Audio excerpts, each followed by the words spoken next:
हमारा टॉपिक है क्लासेस और उसमें हम डिस्कस करेंगे पैरामीटर्स को किस तरह से हम फंक्शंस में पास कर सकते हैं।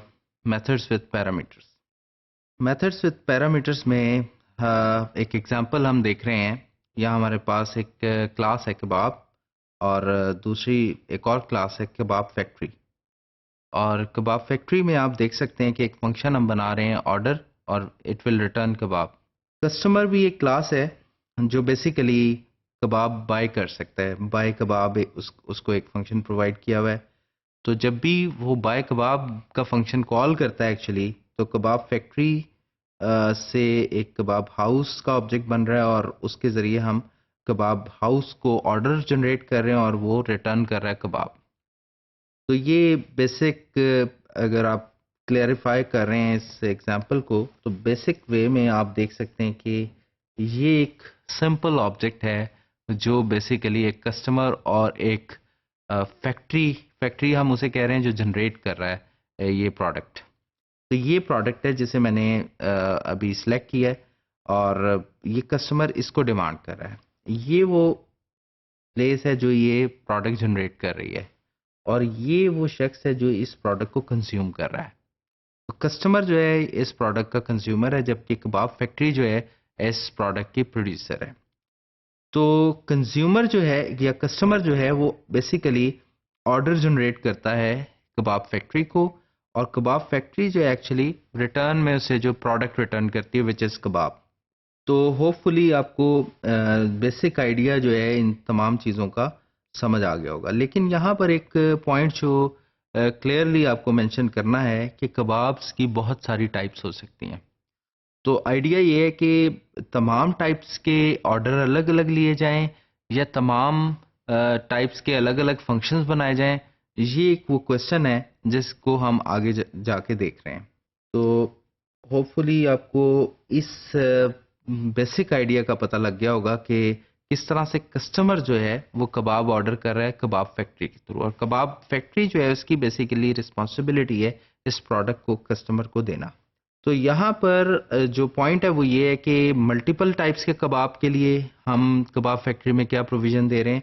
तो सोल्यूशन इसका ये बनता है कि ऑर्डर में हम पैरामीटर एक्सेप्ट कर लें जो कबाब की टाइप मेंटेन कर रहा हो, और इंटरनली हम इस चीज़ को खुद मैनेज कर लें कि कंज्यूमर जो है क्या या कस्टमर जो है कौन सा वाला कबाब ऑर्डर करना चाह रहा है। तो एक ही फंक्शन से ये सारे ऑर्डर को हम एक्सेप्ट कर सकते हैं।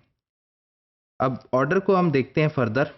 तो अगर हम ऑर्डर में, जैसे हमने लास्ट स्लाइड पे जिक्र किया कि ऑर्डर में अगर हम पैरामीटर्स को पास करवा दें, वो पैरामीटर्स कौन से हैं कि मीट टाइप कस्टमर से पूछ ली जाए कि वो कौन से कबाब खाना चाह रहा है, चिकन खाना चाह रहा है या बीफ या मटन, और इसी तरह से उस पर टॉपिंग कैसी होनी चाहिए उस कबाब पे। तो ये भी मल्टीपल टॉपिंग्स अवेलेबल हैं।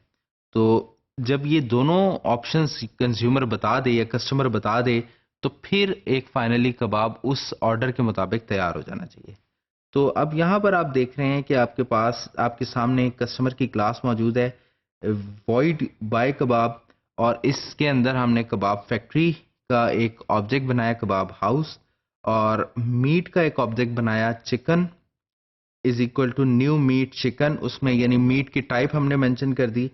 टॉपिंग का हमने एक ऑब्जेक्ट बनाया अनियन, और उसमें टॉपिंग की टाइप हमने मेंशन कर दी अनियन। उसके बाद हमने kebab chicken kebab is equal to kebab house dot order, और ऑर्डर में हमने दोनों एक्चुअल पैरामीटर्स पास कर दिए। यहाँ पर आप इस कॉल को, यानी हमारा ऑब्जेक्टिव ये है कि फंक्शन में किस तरह से पैरामीटर पास किए जाते हैं, वो क्या अप्रोच क्या है। तो यहाँ से इंपॉर्टेंट ये चीज़ है कि आपने देखना है कि ऑर्डर में हमने दोनों ऑब्जेक्ट्स पास कर दिए, चिकन और अनियन। इसका मतलब ऑर्डर में हमने कस्टमर की जो जिस तरह का वो कबाब लेना चाह रहा है वो उसने मेंशन किया है। तो ये दोनों पैरामीटर्स जो हैं ये एक्चुअली आपके एक्चुअल पैरामीटर्स कहलाएंगे। यानी ये कस्टमर से आपने इंफॉर्मेशन ली है, तो और कस्टमर से इंफॉर्मेशन लेके आप ऑर्डर को पास ऑन कर रहे हैं। तो यहाँ पर ये एक्चुअल पैरामीटर कहलाएंगे, और याद रखिए एक्चुअल पैरामीटर्स की टाइप मेंशन नहीं करते कभी भी। तो ये जो इस लाइन पे आपने जो कुछ किया है इसे कहते हैं कॉल। ये आपकी कॉल है फंक्शन की।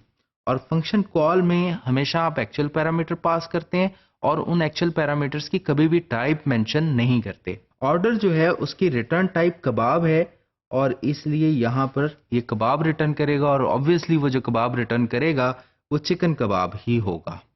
फर्दर हम देखते हैं इसी सिचुएशन को कि ये पैरामीटर डिक्लेरेशन में फॉर्मल पैरामीटर्स क्या होते हैं।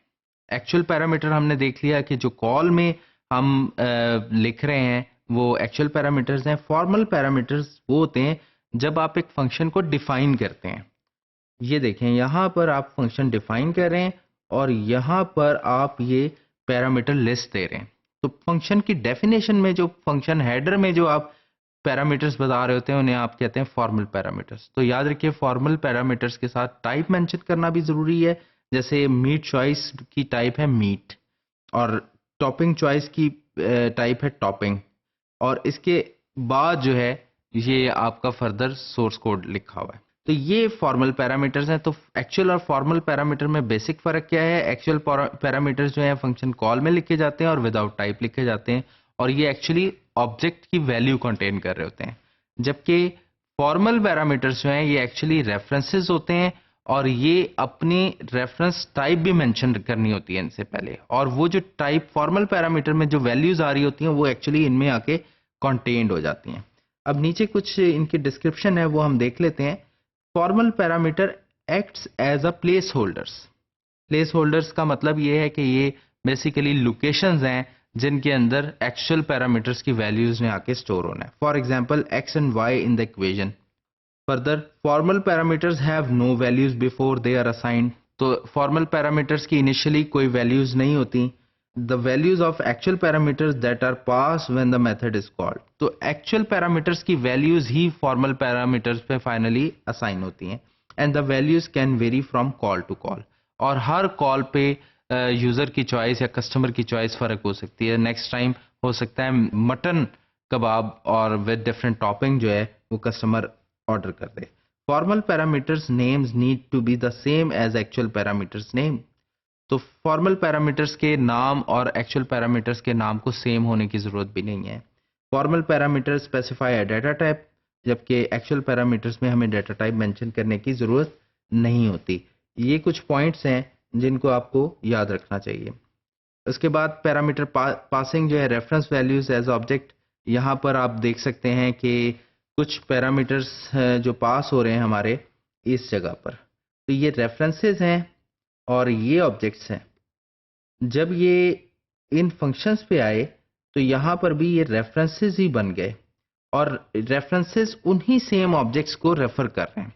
तो याद रखिए जब भी आप जावा में ऑब्जेक्ट्स को फंक्शंस में पास करते हैं तो वो हमेशा कॉल बाय रेफरेंस होती है। इट मींस कि कभी भी उस ऑब्जेक्ट की कॉपी नहीं बना करती, बल्कि असल ऑब्जेक्ट के रेफरेंसेस फंक्शन में पास हो जाते हैं और असल ऑब्जेक्ट ही मैनिपुलेट हो रहा होता है फंक्शन में। इस डायग्राम में भी, इस पिक्चर में भी आपको ये चीज डिपिक्ट हो रही है। फर्दर हम देखते हैं parameter passing values of primitive data types. इस पूरी स्लाइड को अगर मैं एक्सप्लेन करूं तो वो ये है कि अगर आप प्रिमिटिव डाटा टाइप्स को फंक्शंस में पास करते हैं जावा में तो हमेशा कॉल बाय वैल्यू होती है, यानी उनकी कॉपीज बना करती हैं हमेशा फॉर्मल पैरामीटर्स में और वैल्यूज कॉपी हो जाती हैं फॉर्मल पैरामीटर्स में, लेकिन एक्चुअली ये जो एक्चुअल पैरामीटर्स से डिफरेंट ऑब्जेक्ट्स होते हैं। यानी इसका मतलब ये है कि फंक्शंस के अंदर अगर किसी आप फॉर्मल पैरामीटर को मैनिपुलेट करते हैं तो एक्चुअल पैरामीटर को कोई फर्क नहीं पड़ता। तो ये बेसिक स्ट्रैटेजी है जावा की कि ये ऑब्जेक्ट्स के केस में हमेशा फंक्शंस कॉल को कॉल बाय रेफरेंस ट्रीट करता है, जबकि प्रिमिटिव डाटा टाइप्स के केस में हमेशा फंक्शंस कॉल को कॉल बाय वैल्यू के तौर पर ट्रीट करता है।